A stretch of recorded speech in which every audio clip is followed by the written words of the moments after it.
have this chapter all done.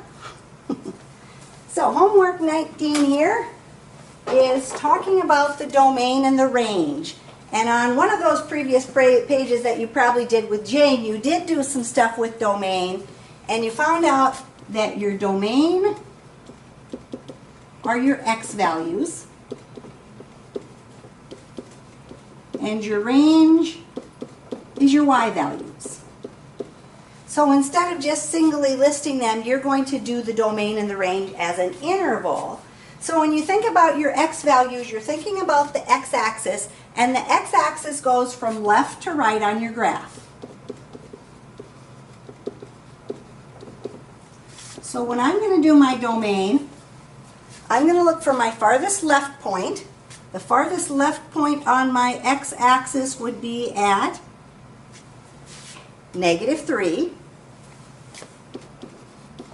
to my farthest right point. The farthest to the right I go on my x-axis, if I could draw straight, would be at 5. Now we have to do that interval notation thing, so we have to put the end marks on there. If I have the filled in circle, that's when I use the bracket end mark. So on the -3 it's going to have a bracket because that point is filled in. On the 5 we have an open circle, so on the open circle we have the parenthesis end mark. So for my domain I have points going from -3 to 5. That's how wide my graph is, if you want to think of it that way.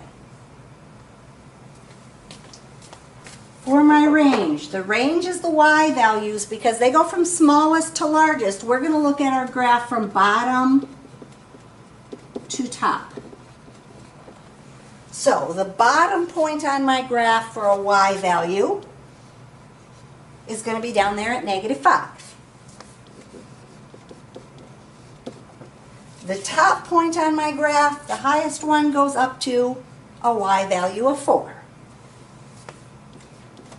Again, I have to have my end marks. The -5 has a filled in circle, so we're going to have a bracket. The 4 has an open circle, so that end has the parenthesis. So the bracket means you're touching that point, basically. The open circle, the parenthesis, means you're not touching that point. So when you think about range, you're talking about going from the bottom to the top, how tall it goes, right? From the very bottom to the top.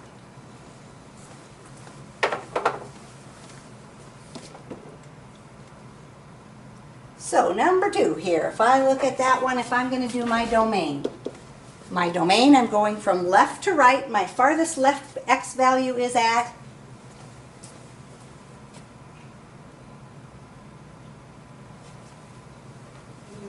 -2, yep. The farthest right point is at 5. So I went from -2 to 5. The -2 is going to have parenthesis, and the 5 would have bracket, exactly. My range was starting on the bottom going to the top. So my bottom point is at -4.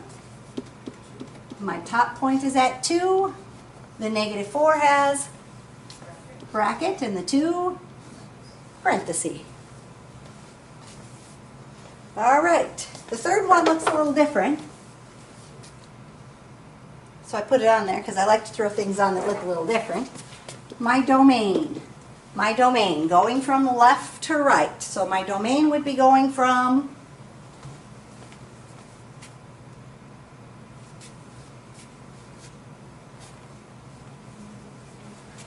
-3 to 3. So -3 to 3. The -3 is going to have a bracket, and the 3 is going to have a parenthesis, right? That part's pretty normal. This is the weird part. The range. The range. My bottom point to my top point. So the bottom is at the bottom's at -4, yep. And the top is at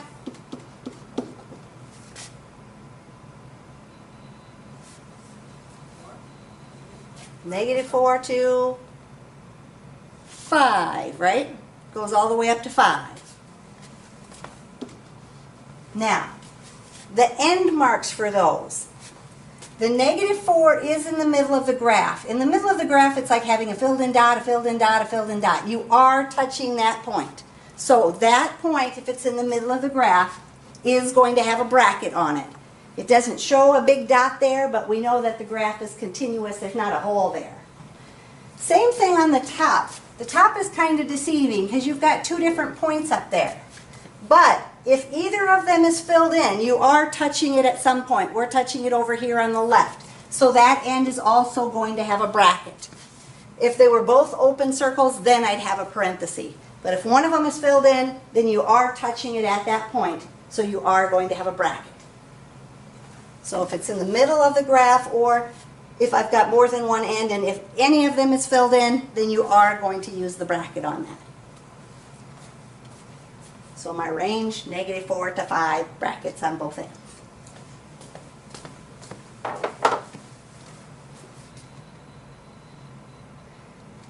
Number 4, we are graphing a parabola. A parabola is a U shape that you get when you graph a quadratic function. When we graph a parabola, we're going to make our table. And on these ones, we don't have any adding and subtracting. That tells me that my middle of my graph is going to be at 0. The middle of most graphs are at 0. It's just that usually we have pluses and minus somethings in there and it moves them over. So what we're going to do in our table is we're going to plot 5 points. What they call the vertex, the middle, and then 2 points on each side. So we're going to have 2, 1, 0, -1, and -2. And we're going to use those 5 points in our graph. And then basically what we're going to do is just fill that in for x and find our values. So filling in our table, we're going to do -5 fourths times 2 squared for our first point.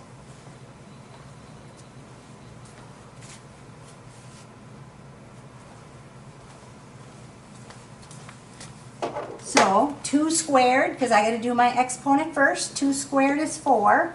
-5 fourths times 4, where the 4's are going to cancel out. 1 times -5, I get -5. If I'm really bad with fractions, I just put it in just like I wrote it down to start with. -5 fourths, parentheses, 2 squared equals. Should get -5. Then I'm going to have to do my -5 fourths times my 1 squared. Well, 1 squared is going to stay 1, right? And 1 times -5 fourths is going to be -5 fourths.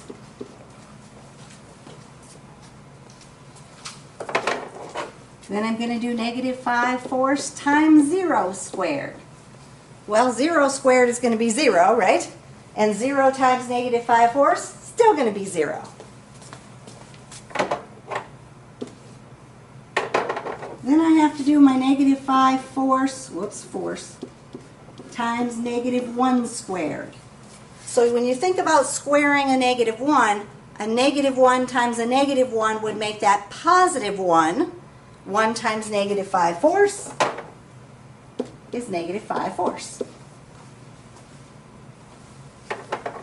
And then I'm going to do my -5 fourths times my -2 squared. Again, when I square that -2, -2 times -2, it becomes +4. The 4's are going to cancel, so I just get the -5 answer. So when you look at that table of my graph, because I know it's going to look like a U, notice the 2 and the -2 got the same answer, the 1 and the -1 got the same answers. Now you do have to use the plot point tool with the fraction. I'm just going to estimate them. 2 -5, 2 over down 5. 1 -5 fourths. -5 fourths would be -1 and a fourth. So I'm just going to go a little bit farther down than my first line there and just estimate it. But the computer will put it on there. You'll use that little tool that looks sort of like this, and it'll say plot point anywhere, and you type in your ordered pair. 0, 0, that's right in the middle. -1 and -5 fourths, and then -2 and -5. So your dots should be lined up across from each other. When you hit the graph tool, it's going to, in this case, look like an upside down U. because your coefficient was negative, so it flipped it upside down instead of right side up. But we'll look something sort of like that.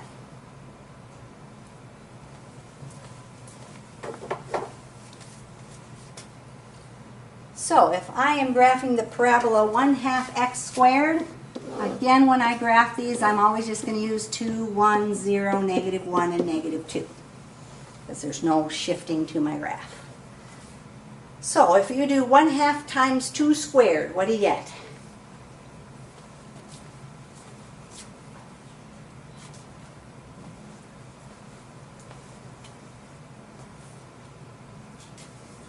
You get 2. 2 squared is 4, and half of 4 is 2. 1/2 times 1 squared.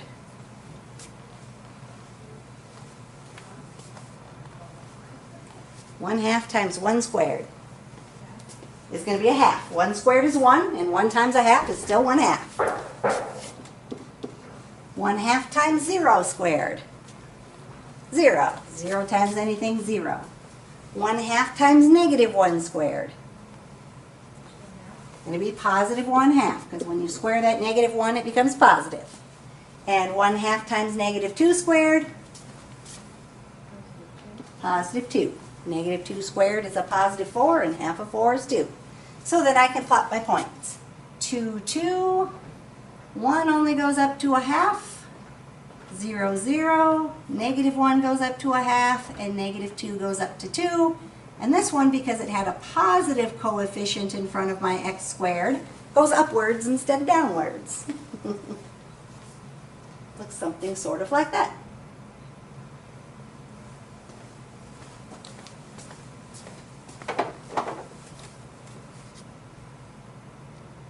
So, number 6.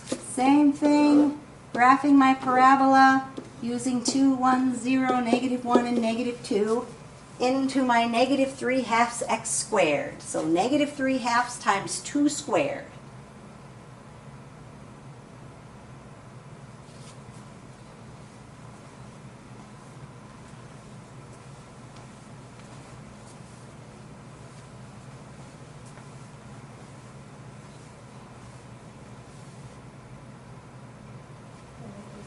-6, yep.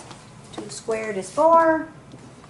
Then the 2 cancels with the 4 2 times, and 2 times -3 is -6. -3/2 times 1 squared.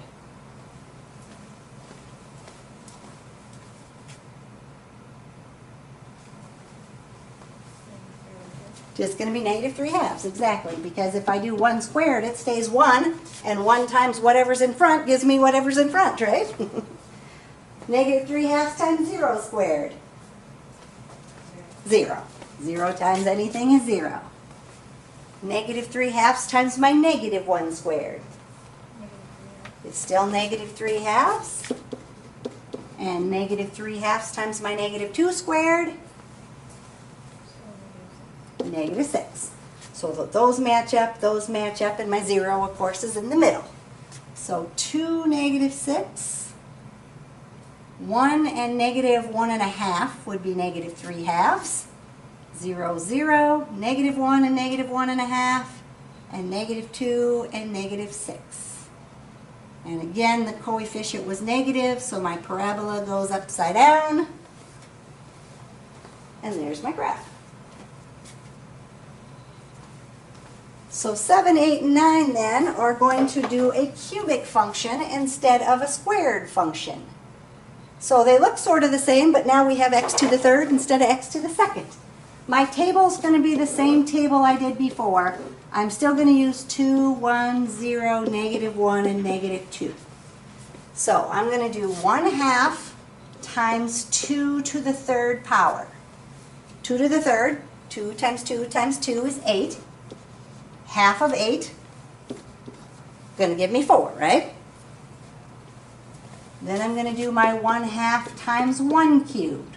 Well, 1 to the third power, 1 to any power always stays 1. And 1 times the 1/2 in front stays 1/2 then. Then I'm going to do my 1/2 times my 0 cubed. Well, 0 to any power stays 0. And 0 times 1/2 is still 0. Then I'm going to do my 1/2 times my -1 cubed. When I cube a -1, -1 times -1 times -1, it's going to stay negative because it's to the 3rd power. So -1 times a positive 1/2 is going to be a -1/2. And then I'm going to do 1/2 times my -2 cubed. Again, when I cube a -2, since it's 3 times, I'm going to have an odd number of negative signs. It's going to stay negative. -2 cubed is -8. Half of a -8 is -4. So you'll notice on a cubic function that these answers are opposites of each other. Up here I have a +4 and down here I have a -4. Up here I have a +1/2 and down here I have a -1/2. They end up being opposites. So when I plot those, 2, 4, 1 goes up a half, 0, 0 is right in the middle, -1 goes down to -1/2, and -2 goes down to -4. So what your graph is going to look like when you connect the dots is this one's going to come from the bottom, it's going to have that little curve in the middle, and then it's going to shoot up to the top and it's going to look something like that. So for a cubic function, it's going to either start on the bottom, have a curve and go up, or it's going to start on the top, have a curve and go down.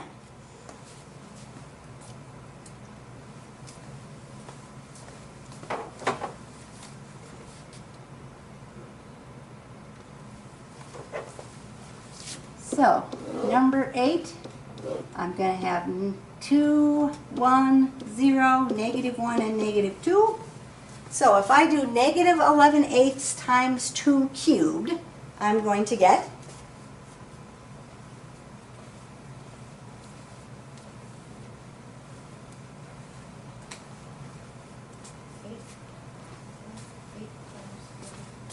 so 2 cubed is going to give me 8, right?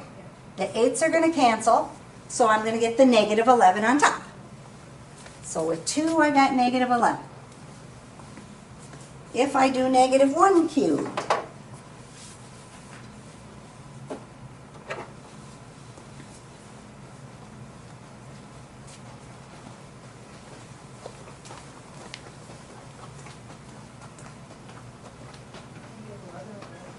I'm going to get the -11/8, right?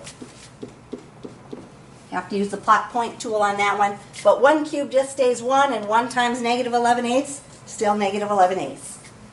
If I do -11/8 times 0 cubed is 0. 0 times anything, still 0. -11/8 times my -1 cubed.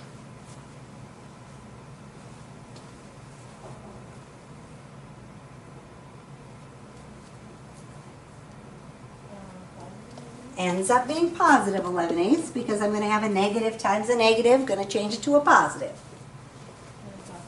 And then +11, exactly. So again, on some of these you'll have to use the plot point tool. We'll just estimate where they're at. -11/8 is just a little bit above -1 or below -1.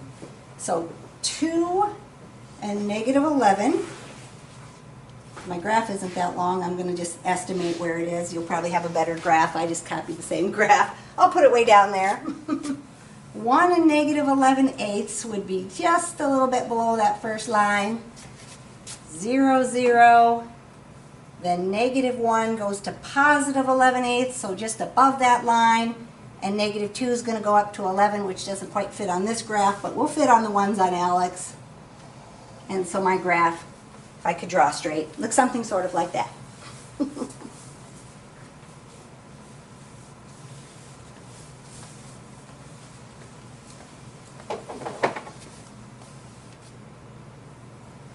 Got that on there?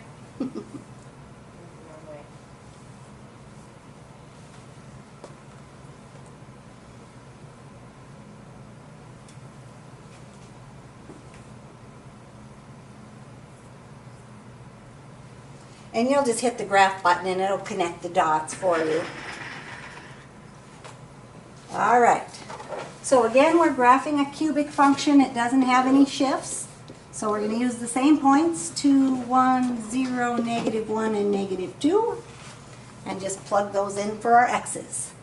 So if I take -3/4 times 2 cubed,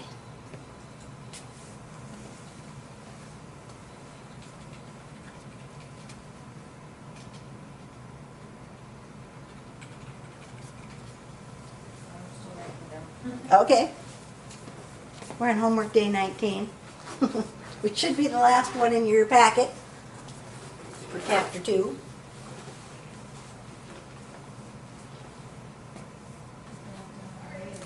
-6, yep.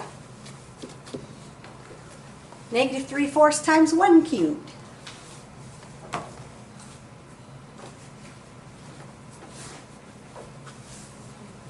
Is -3/4, right? It's going to stay negative because you're going to have a positive times a negative, so it's going to be -3/4. -3/4 times 0 cubed is 0. -3/4 times -1 cubed.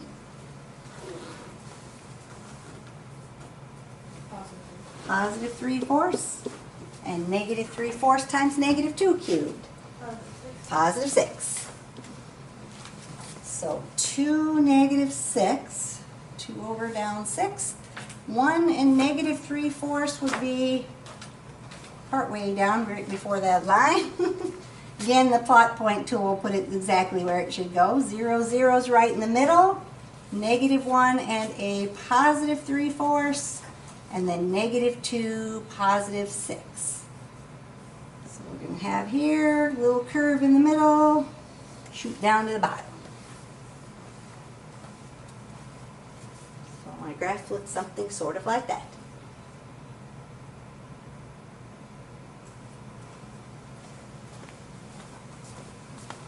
All right. Then switching topics, but still in this chapter. Identifying solutions to systems of equations. If it's going to be a solution to the system, it has to work in both equations. You already had ones where you just tested one line. Now you're going to test both of them. However, if it doesn't work in one of them, the answer is going to be no. So if it doesn't work in the first one, don't bother checking the second one. In order to be yes, it has to work in both of them. So I'm going to start with 4, 4, so I'm going to check it. 5 times 4 minus 3 times 4, does that equal 8? Well, 20 minus 12, sure enough, gives me 8. So then I'm going to check it in the bottom one. Y is 4, and x is also going to be 4. So I have, does 4 equal 4 times 4 plus 2? Well, 16 plus 2 is not going to be 4, so my first answer is going to be no. Worked in the first one, but didn't work in the second one. So then I'm going to check the next point, which says 0, 2. 5 times 0 minus 3 times 2, does that equal 8?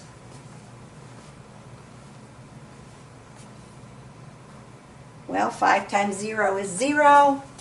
0 minus 6 does not equal 8. So I'm just going to say no right away, and I'm not even going to bother to check it in the second line because there's no point. So then I'm going to go to the third point. 5 times -2 minus 3 times -6. Does that equal 8?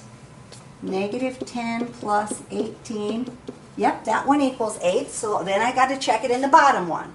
So the y value is -6. Does that equal 4 times the x value of -2 plus 2? 4 times -2 is -8. -8 plus 2, sure enough, is -6. And that one worked in both the first and the second point. So I get to put a yes on that one. And then I check the fourth one. So on the top I've got 5 times 7 minus 3 times -1. Does that equal 8? 35 plus 3. Nope, no way does that make 8. So I'm not even going to bother checking the second one, because we know in order to be a solution it has to work in both. So you probably won't get a whole lot of yeses on these ones because it has to work in both in order to be a solution. So number 11, I'm going to check 3, -1. -1 goes in for the y, 3 goes in for the x. So does -1 equal 4 times 3 minus 3?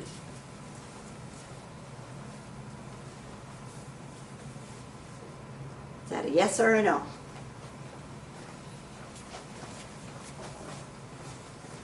No.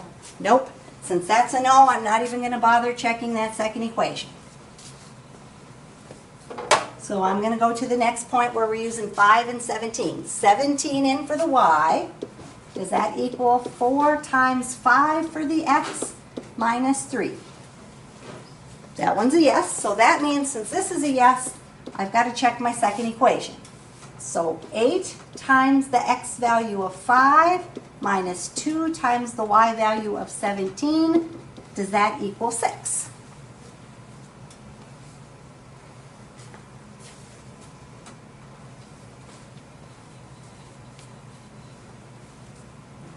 Yes, it does. 40 minus 34.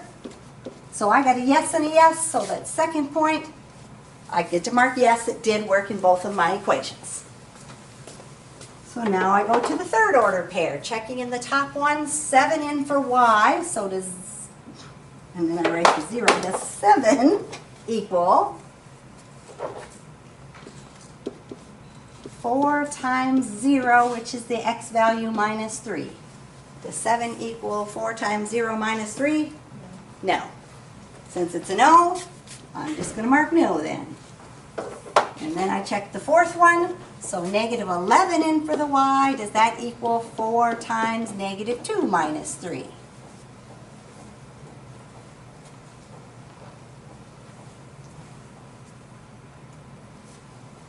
Yep, that worked on the first one. Since it worked on the first one, now I got to check the second one. So 8 times the x value of negative 2 minus 2 times the y value of a negative 11. Does that give me an answer of 6?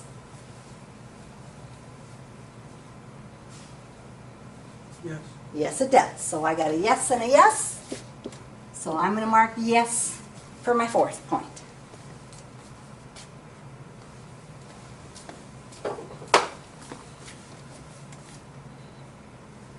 Number 12, same kind of thing. Checking negative 3, negative 9. So negative 7 times negative 3 plus 2 times negative 9. Does that give me an answer of 3?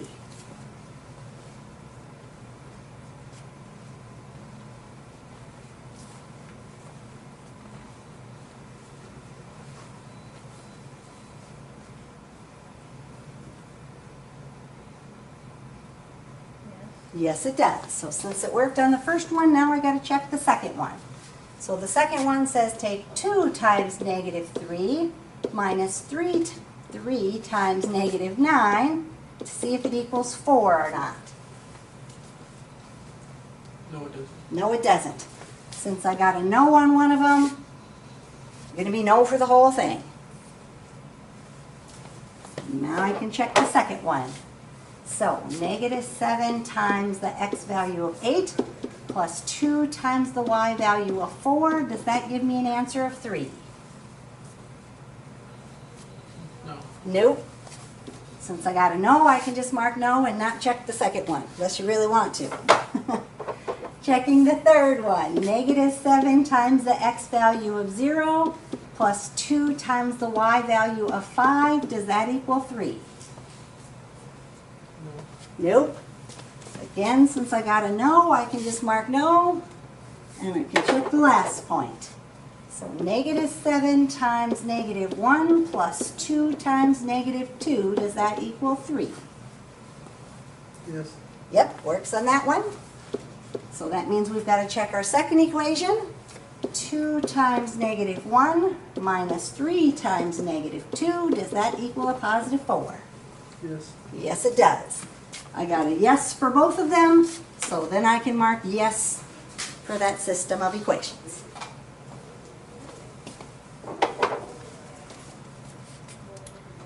And the last three on the chapter are graphing absolute value ones. We said normally when you graph, your center of your graph is at 0, 0. But you'll see on these ones, there's adding and subtracting. That means my graph is going to move over to the left or right, and up or down, because I have adding and subtracting on the end. But what you're going to do to find where your middle of your graph should be is you're going to solve what's in the absolute value with that x. If x plus 4 equals 0, then x is going to be at negative 4 instead of at 0. So when you make your table, Negative 4 is going to be in the middle. Then when I do my graph, I want to do 2 points on each side of that. So I would say, okay, negative 2, negative 3, negative 4, negative 5, and negative 6 are the 5 values I want to put in my table.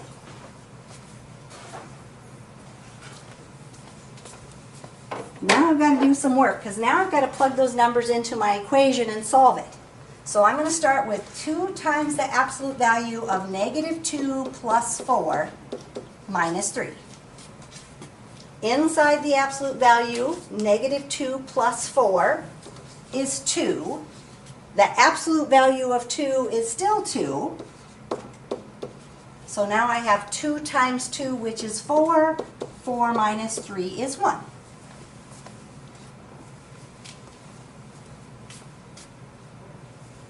Now I got to plug the negative 3 in there and do the same thing. 2 times the absolute value of negative 3 plus 4 minus 3. A negative 3 plus a 4 is 1. The absolute value of 1 is still 1, so I have 2 times 1 minus 3. 2 times 1 is 2. 2 minus 3, negative 1.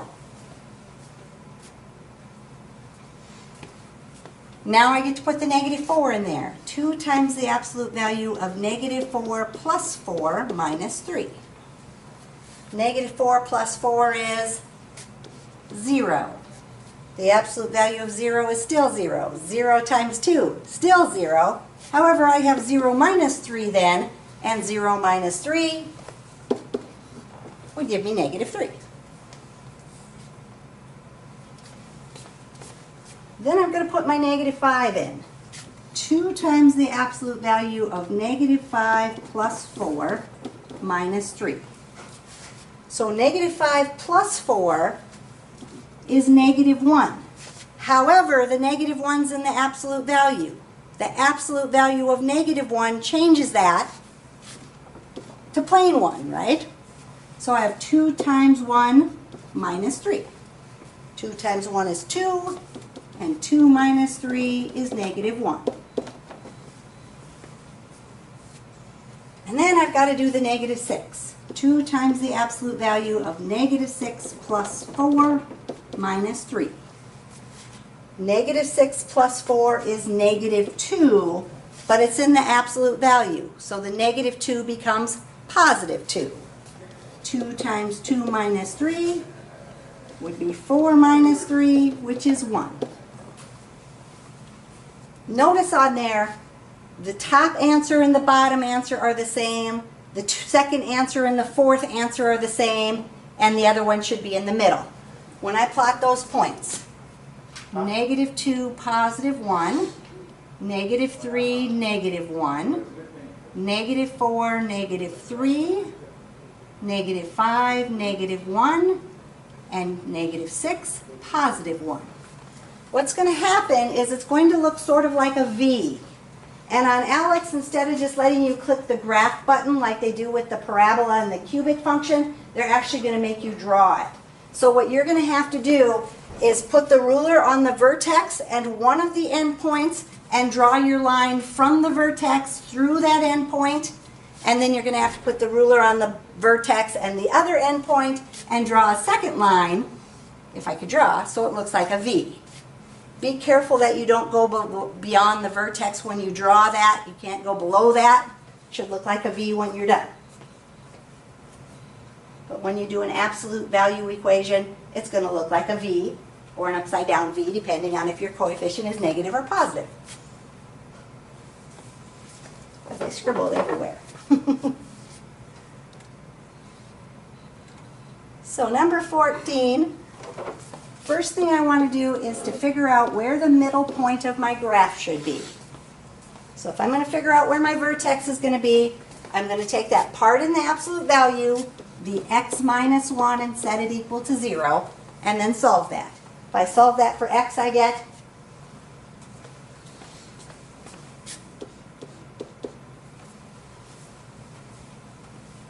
positive 1, because I just have to move my 1 over to the other side, right?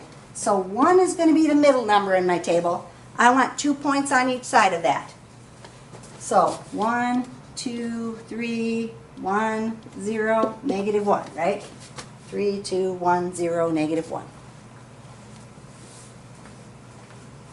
Now I got to plug my numbers in and solve. So negative 2 times the absolute value of 3 minus 1 minus 3.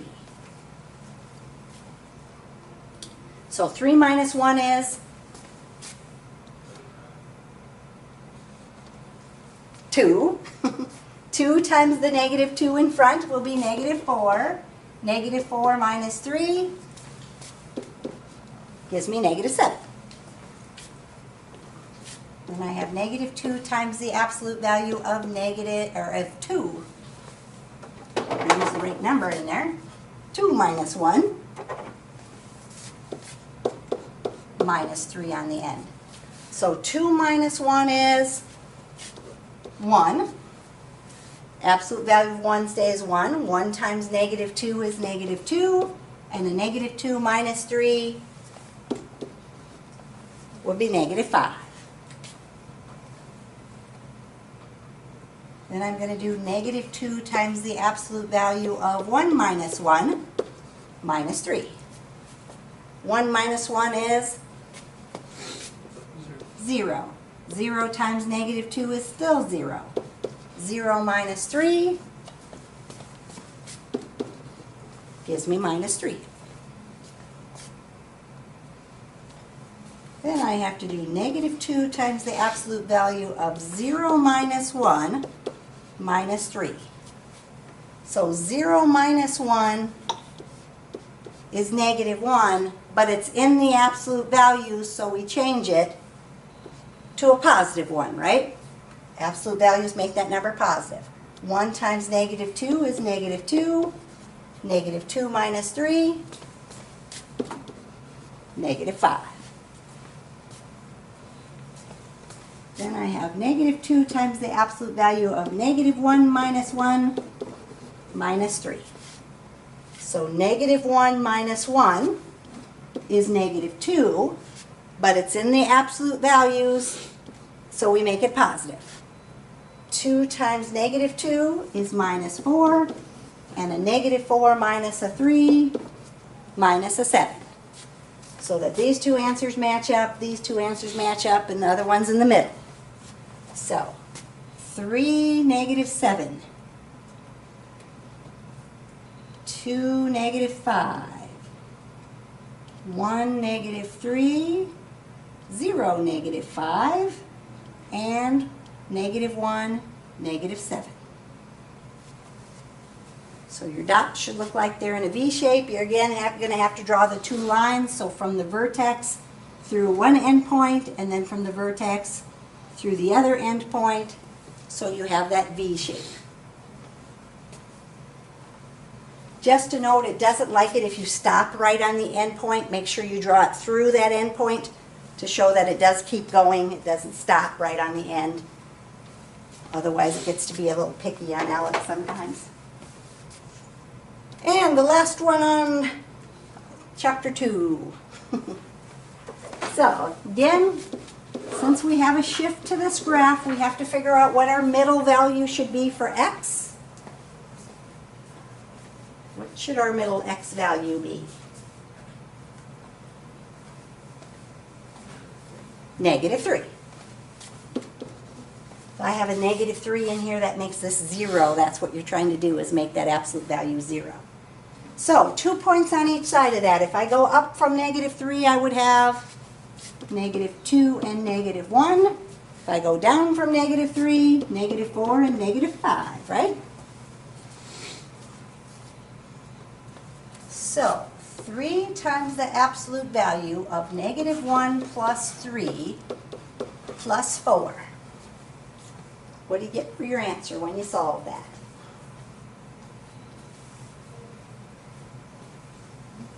You get 10. This is going to be 2. 2 times 3 is 6, and 6 plus 4 is 10. So then I'm going to do 3 times the absolute value of negative 2 plus 3 plus 4.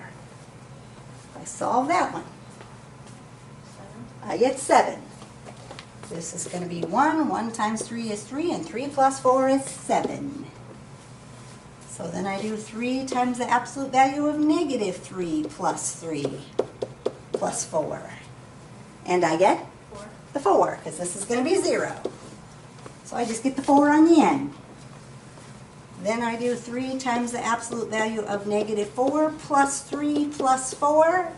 7. And I'm going to get 7. And then I do the last one, 3 times the absolute value of negative 5 plus 3 plus 4, and I'm going to get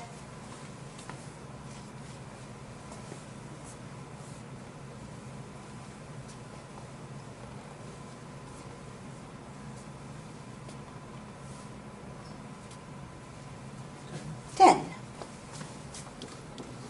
So I can pop my points. Negative 1, positive 10, way up there. Negative 2, positive 7. Negative 3, positive 4. Negative 4, positive 7. And negative 5, positive 10. And then I'm going to draw my 2 lines from the vertex through each of those 2 endpoints, so that when I'm done, it looks like a V.